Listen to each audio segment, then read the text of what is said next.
April 28th, 2024. Just put my tomato plants outside to harden them off today. It's a fairly cloudy day. That's a good day to do it. We've been getting a ton of rain. I just thought I'd do a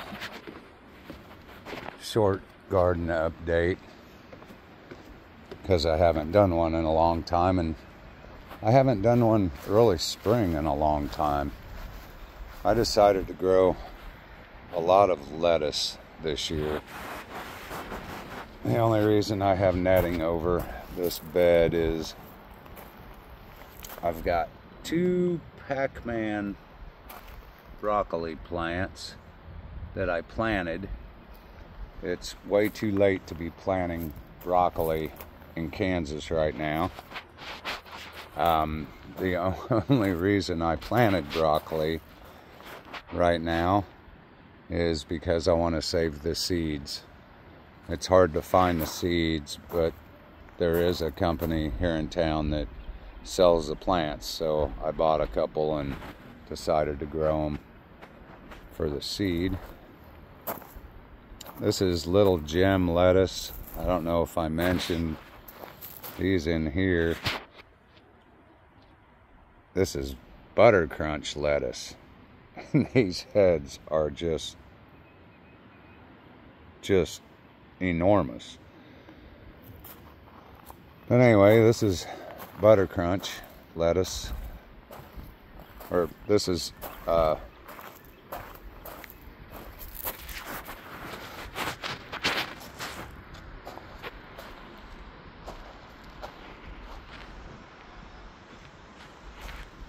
sorry, I was watching some people in the parking lot across the street. They're carrying huge fish up to their car. This is Little Gem lettuce. This is my favorite lettuce by far. And I've just got it covered with prairie hay that I get at a local nursery. Let's see, what else do I have? In here is cauliflower and broccoli. I haven't noticed the cauliflower producing any heads yet, but the broccoli is. I should really lift this up, or at least get a close-up of what I'm growing here. We're supposed to have really nice weather for the next week, so I'm hoping I'll have some really nice heads. They're starting to form. I only grew 4 plants, four broccoli plants and 4 cauliflower plants this year, because usually we don't do very good on broccoli or cauliflower. I grew really large heads on one of my other videos one year. Other than that, this is going to be my second year actually getting large heads out of the plants. It's hard to grow, especially in the springtime in Kansas. I'm going to try again this fall. I'm really happy about my onion plants. And the reason I'm happy about my onion plants is this is the first time I started them from seed. And they're growing like crazy. And yes, the tops are flopped over, and no, I'm not going to cut them off. If I've learned anything watching YouTube over the years, it's do not mess with your onion tops. Don't cut them off. Leave them. It doesn't matter if they flop over. It will not. It doesn't determine the size of the onion you grow. I've been struggling growing large onions for a long time. I cut the tops on my onions for a few years, and everyone I've seen that grows large onions leaves their tops alone. Just don't cut them. Just leave them. Let them flop over. As you can tell, my plants are still growing just fine. It doesn't matter. Anyway, little rant about that. It's got me upset that everybody and their uncle that has a YouTube channel says to cut the tops when they flop over like this. Don't. Leave them. The plant's fine.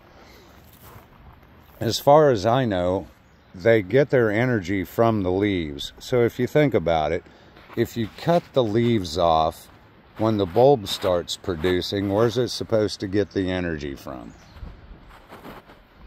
Something to think about. Here's some more little gem.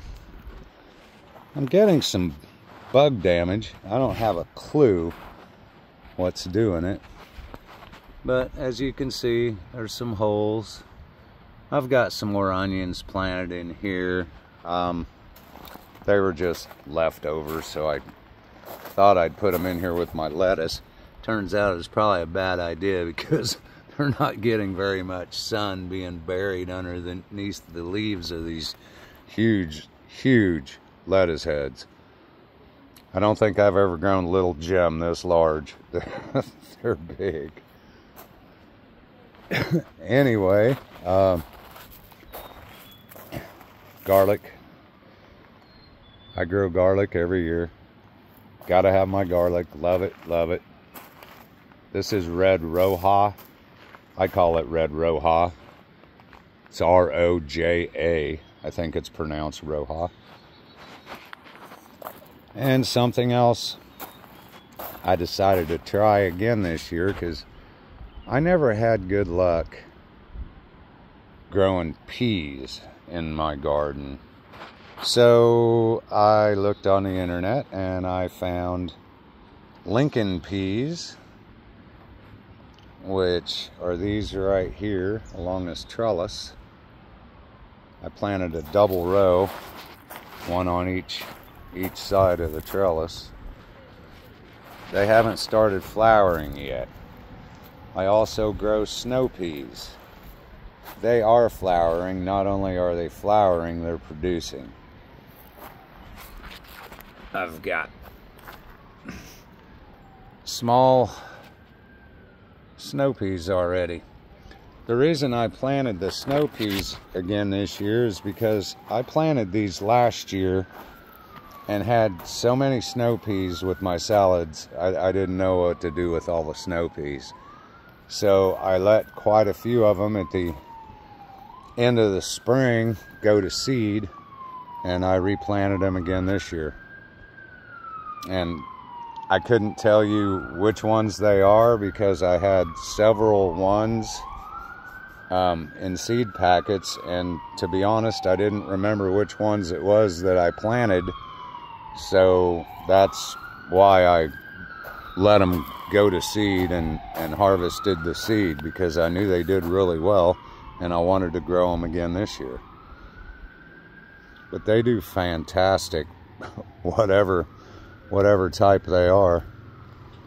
I've got some more onions. I just threw those in here really deep, about 3 inches deep. We're gonna harvest those for green onions. Over here I've got some snap peas. I don't know the name of them,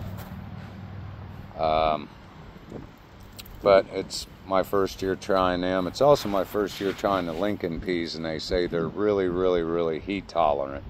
So that's why I decided to grow those. Those are a shelling pea, and these are a snap pea. Anyway, I guess that about does it. I've got my tomato cages all set up here. Well, not all set up. I've got one bed set up and then another bed over here that I'm getting ready to amend the soil real nice. And once I amend the soil real good, I'll cover it up like this here and get my tomato cages. You might be wondering, why are your tomato cages so short? I'm growing determinate tomatoes this year. For years, I grew indeterminate tomatoes. I never got good harvests off of my plants for 6 years. I thought I just didn't grow tomatoes very well, except for cherry tomatoes. They grew like crazy every year. So last year, for the first time, I planted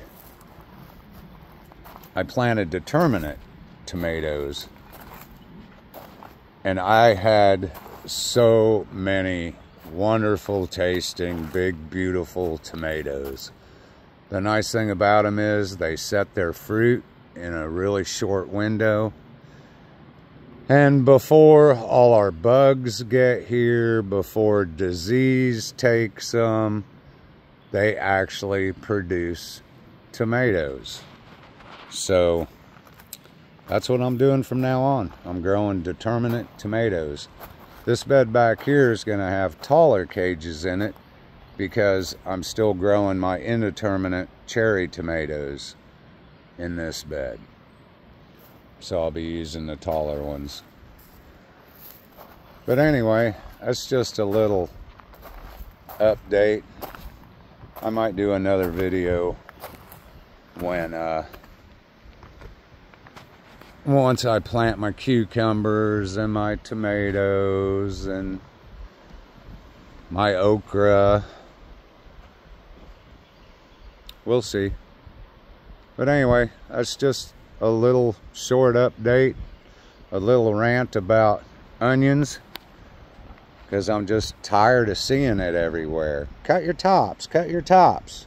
Don't cut your tops. Anyway, that's my little garden tour for spring of 2024.